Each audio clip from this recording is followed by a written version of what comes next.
Later Dr. Bauer talks about what specifically led him to his conclusions on the flow data on HIV/AIDS and its transmission among heterosexual teens in the 1980s. Dr. Henry Bauer: my general interest in scientific unorthodoxies lead me to read whatever I could, wherever I would find out about somebody that denied a mainstream position. So in the mid-1990s I came across the fact that some people claim that HIV doesn't cause AIDS. There was a book by Ellison and Duesberg about it, and so it was interesting. I didn't come down on one side or the other, but around 2003 or 2004, Harvey Bialy published what he called a scientific biography of Peter Duesberg, who was the main dissident against HIV/AIDS theory. And in that book there was a statement that I knew simply couldn't be true. It said that when the Army first started to test new recruits for HIV, and that was in the mid-1980s, they found that teenage women from all over the country and the United States were HIV positive as often as teenage boys.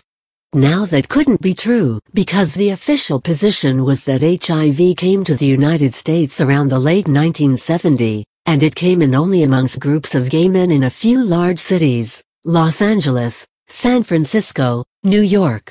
A sexually transmitted disease, largely transmitted among gay men, could not possibly have spread all over the United States in half a dozen years, in such a way that you would find teenage women in Montana being HIV positive as often as teenage boys there.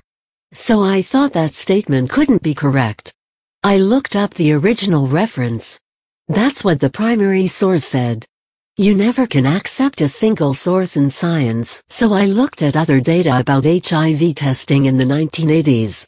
I tell you this, it became the most emotionally difficult time that I can remember as an adult, because everything that I saw from the data about HIV testing did not fit with the idea of it being a sexually transmitted infection. Dr. Bauer offers one of the main reasons why science has grown into the establishment monopoly we find today. Alex Sakaris: in the book, you have an idea for how this has come about, and one of the claims you make is this is a relatively recent phenomena that we find in science. Dr. Henry Bauer: yes. Alex Sakaris: the extent to which these monopolies and cartels exert their influence, you make the claim that in your career you've seen a shift.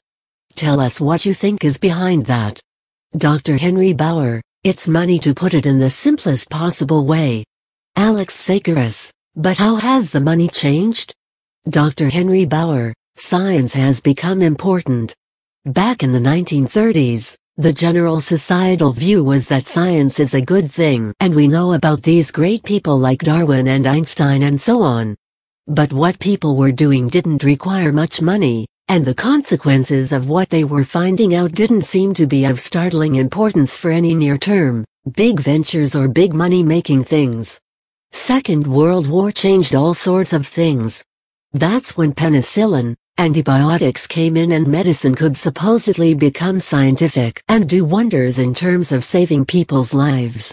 And of course the atom bomb showed that physicists were able to do things that could lead to nations winning wars. So after the Second World War there was a tremendous expansion of money to train new scientists and to fund science.